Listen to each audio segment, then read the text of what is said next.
They said he was slow. They said he would never amount to anything.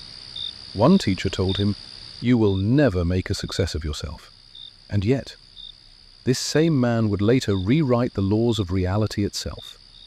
But here's the strange part. Albert Einstein didn't look like a genius.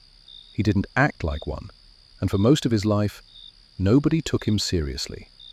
Behind the wild hair and iconic smile is a story filled with rebellion, heartbreak, loneliness, obsession, and regret. This isn't the story of a genius solving equations. This is the story of a man who didn't fit into the world and ended up changing it anyway. Part 1. The child they thought was broken. Albert Einstein was born in 1879 in a small German town called Ulm. As a baby, he worried people. His head was unusually large. His expressions were odd. Relatives whispered that something might be wrong. But what truly alarmed them was this: Albert didn't talk. Other children spoke early. Albert didn't speak fluently until he was around 4 years old. His parents panicked. Doctors were consulted. Some believed he had developmental issues. Even when he finally did speak, it was strange. Albert would quietly repeat sentences to himself before saying them out loud, as if rehearsing thoughts inside his head. Teachers were not impressed. He was slow to respond, distracted, lost in his own world. One teacher allegedly called him mentally slow. Another said his presence undermined classroom discipline. No one saw a future genius. What they didn't understand was this: Albert wasn't slow. He was thinking differently. Part 2. A rebel in a uniformed world. Einstein grew up hating authority. His schools were strict, militaristic, obsessed with obedience and memorization. Students marched. Teachers barked orders. Creativity was punished. Albert despised it. He questioned everything. He refused to blindly accept rules. He challenged teachers openly, something unheard of at the time. This made him enemies. One teacher snapped and told him, "Einstein, your presence here ruins the respect of the class." Another reportedly said, "You'll never get anywhere in life." Albert later said the rigid school system nearly destroyed his love of learning. Ironically, the one thing that saved him wasn't school at all. It was a simple compass. When Albert was 5, his father showed him a pocket compass. The needle mysteriously moved, without touching anything. That invisible force haunted him. Something unseen was shaping reality. From that moment on, Albert became obsessed with understanding the hidden order of the universe. Not because he was told to, but because he needed to. Part 3. The failure nobody believed in. As a young man, Einstein struggled badly. He barely passed exams. Not because he wasn't intelligent, but because he skipped classes he found boring. Professors didn't like him. He didn't flatter them, didn't conform, didn't play the academic game. So when he graduated, no one helped him.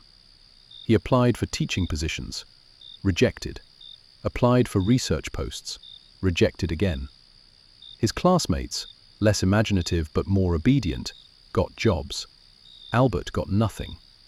Eventually, through a family connection, he landed a job as a low-level patent clerk in Bern, Switzerland. This wasn't a lab. It wasn't a university. It was an office where he reviewed inventions like electric clocks and machinery. 8 hours a day, stamping papers, approving designs. To the world, Albert Einstein was a nobody. But inside his mind, a revolution was quietly forming. Part 4. The loneliest revolution in history. After work, Einstein didn't relax. He thought. He imagined chasing beams of light. He imagined falling through space. He imagined time slowing down. No professors, no laboratories, no recognition. Just ideas. In 1905, while still working as a patent clerk, Einstein published 4 papers that would shake the foundations of physics. One explained the photoelectric effect. Another described Brownian motion. Another introduced special relativity, and one included a small, strange equation, E equals mc squared. At first, almost no one noticed. No applause, no fame. The greatest ideas of the century were born in near total obscurity. Einstein later called this period the happiest years of my life. But happiness wouldn't last. Part 5. Love, Genius, and Quiet Cruelty. Behind the scenes, Einstein's personal life was unraveling. He had married a fellow physics student, Mileva Maric, brilliant, intense, and deeply devoted. Their early letters were full of passion and shared dreams. But as Einstein's ambition grew, something darker emerged. He became emotionally distant, cold, self-absorbed. At one point, Einstein handed Mileva a written list of rules she had to follow to remain his wife. Rules like, "You will ensure my clothes and meals are in order. You will not expect affection from me. You will leave my study immediately when asked." Their marriage collapsed. Mileva faded into obscurity, caring for their troubled son while Einstein chased ideas and other women.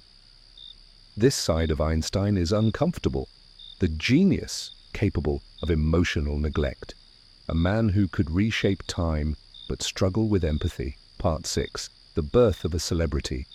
In 1919, everything changed. A solar eclipse confirmed Einstein's predictions about gravity bending light. The newspapers exploded. "Light defies Newton. A new theory of the universe." Einstein became famous overnight. He was no longer a scientist, he was a symbol. People recognized his face, asked for autographs, invited him to dinner parties and royal events. Einstein hated it. He once said, "I am treated like a curiosity." Strangers felt entitled to him, journalists misquoted him, fans misunderstood him. He responded with humor, sometimes hiding from reporters, sometimes playing along like a reluctant clown. The wild hair, part rebellion, part shield. Part 7. Strange habits of a strange man. Einstein lived unconventionally. He didn't wear socks, he said they were pointless. He ate the same simple meals repeatedly. He played violin when stuck on a problem, believing music unlocked his thinking. He forgot appointments, ignored letters, lost track of time. Friends said he lived half in this world, half somewhere else. Yet he was deeply political. He spoke against war, warned against nationalism, advocated for civil rights. When Nazi Germany rose to power, Einstein, a Jewish pacifist, fled to the United States. But even there, peace would elude him. Part 8. The letter that haunted him. In 1939, Einstein signed a letter to US President Franklin Roosevelt. It warned that Nazi Germany might develop an atomic bomb. This letter helped trigger the Manhattan Project. Einstein himself never worked on the bomb, but he regretted that letter deeply. After Hiroshima and Nagasaki, he was devastated. He later said, "If I had known the Germans would not succeed, I would never have lifted a finger." The man who unlocked the secrets of energy now lived with the weight of destruction. Genius, once unleashed, could not be recalled. Part 9. The strange fate of Einstein's brain. In 1955, Albert Einstein died quietly at age 76. He requested no spectacle, no shrine, no cult of personality. He wanted his body cremated, his ashes scattered. But something bizarre happened. During the autopsy, the pathologist removed Einstein's brain without permission. He photographed it, preserved it, stored it in jars. For decades, Einstein's brain traveled across America, hidden in boxes. Scientists searched it for secrets, extra folds, unique structures. They found nothing magical, no obvious genius organ, which may be the most poetic ending of all. Part 10. The man, not the myth, ending. Near the end of his life, Einstein reflected often on mistakes, on love, on responsibility.